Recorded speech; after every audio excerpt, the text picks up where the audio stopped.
வட மாநிலங்களுக்கான KTMBயின் 3 வழித்தடங்களில் சமிக்ஞை மற்றும் தொலைத்தொடர்பு அமைப்பு முறையை உட்படுத்திய கேபிள் திருட்டு சம்பவத்தால் நேற்று ரயில் சேவைகள் 1 மணி நேரத்திற்கு மேல் பாதிக்கப்பட்டன. வடபகுதிகளுக்கான KTM கம்யூட்டர் மற்றும் ETS ரயில் சேவைகள் என இரண்டுமே தடங்கல்களை சந்தித்தன. தாப்பா ரோட் சுங்காய் வழித்தடத்தில் 200 மீட்டருக்கு கேபிள்கள் திருடப்பட்டன. கமுந்திங் புக்கிட் மேரா பாகான்ஸ்ராய் வழித்தடத்தில் 110 மீட்டருக்கும் சிம்பாங் அம்பாட் புக்கிட் மிர்தாஜாம் வழித்தடத்தில் 40 மீட்டர் வரையிலும் கேபிள்கள் திருடப்பட்டன. இதனால் 80 முதல் 115 நிமிடங்கள் வரை ரயில்கள் தாமதமாகின.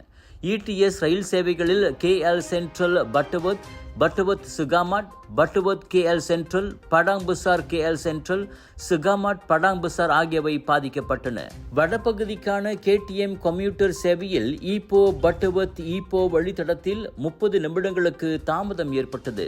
சேவை தடங்கள் குறித்து பயணிகளுக்கு SMS குறுந்தகவல் வாயிலாகவும் KTMBயின் சமூக ஊடகங்களில் வழியாகவும் முன்கூட்டியே தெரிவிக்கப்பட்டன.